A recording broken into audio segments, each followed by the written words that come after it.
Hey everyone, this is One Man Zerg, and I'm giving you a video today on how to do a mass Zergling build. So the mass Zergling build is pretty easy to do. Oop, I didn't even build this drone right there. What you're going to do is you're going to drone up to about 16, and then you're going to stop building drones entirely. And from that point on, you're just going to build Zerglings and maybe some queens, if you can. And it's we're gonna build an overlord on 9, so it's the simplest way to be very effective. So we'll get that overlord out on 9, and yes, I'm playing against an easy computer.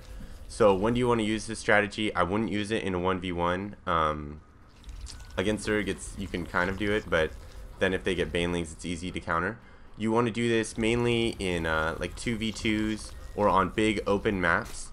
In 1v1s, you can do it at that point.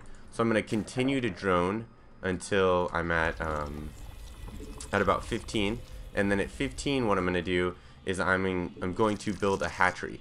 And you can build your hatchery in base, so in base would be here where my primary base is, or you can build a hatchery at your expo if it's close by. There's different advantages to each.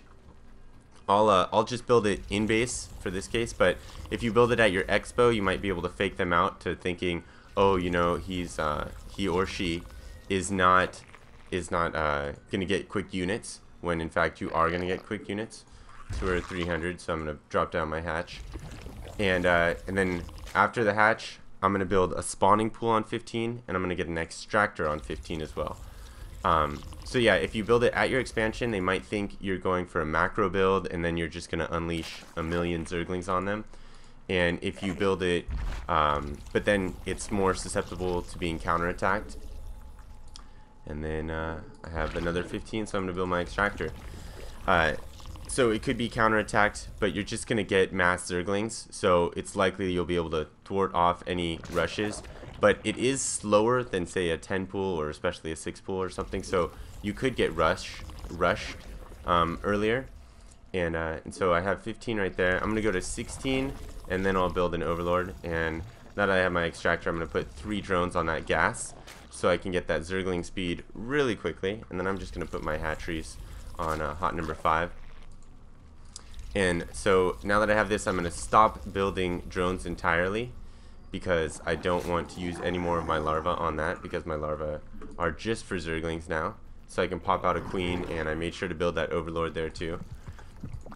And so I can once again just keep building drones, or Zerglings, and then I'm just gonna mass Zerglings. So I have both my hatcheries on the same hotkey. I use 5, doesn't really matter. So there, you can see I'm pulling drones off actually as I get to that 100 gas. So now I just have 0 gas left, all my drones are on that, and I can just, you know, mass Zerglings.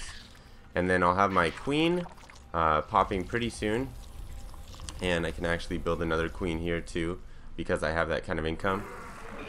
So here goes the queen. She's gonna drop some larvae on that, and then just continue to build overlords and keep building Zerglings. Here's my overlord popping, and then you can see you're just gonna get a whole bunch of Zerglings. So I'm right here at minute 5. You can see down here in the corner, and I'm just gonna, you know, punch out an amazing amount of Zerglings for to go attack my opponent with.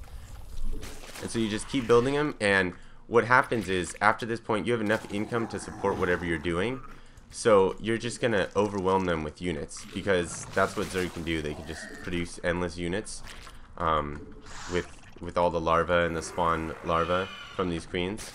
So then another thing I do, you don't have to do it, I put my queens both on the same hotkey, so they're both on 4, and you can see, you know, I'm right at 6 minutes. I'm producing something like I think it's 6 larvae per hatchery per minute, so 12 larvae, 24 Zerglings a minute at this point, and you can really just overrun your opponent.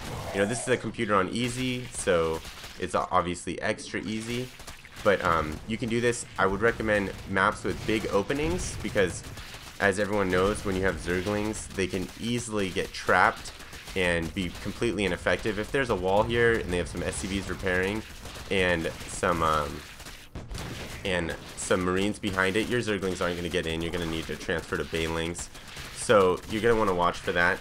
So once again, let's go over the build order. On 9 you get an overlord, On 15 you get a hatch, on 15 you get a spawning pool, and on 15 you get an extractor.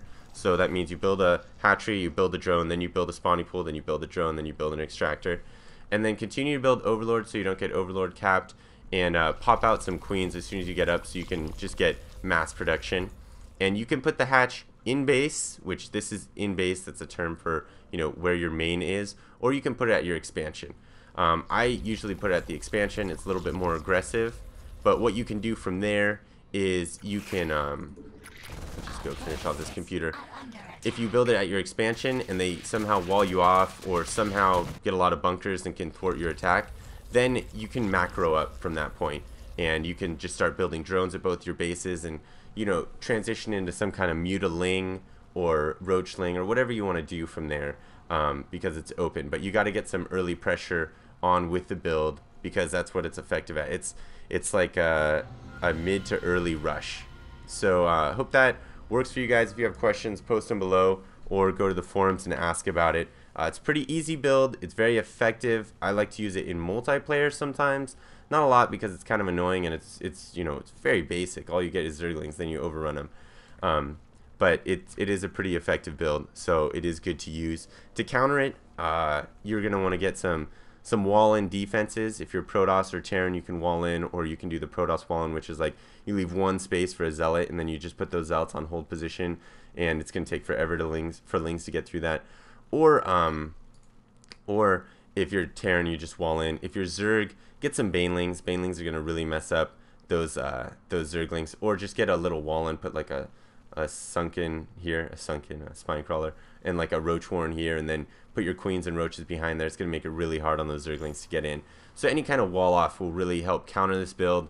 And you know, if you're using the build, you want to make sure you stay in as open terrain as possible. If they do wall in their base, you know, hopefully you've expanded, and then you can macro up from there, because it is a little weak since you stopped droning at 18.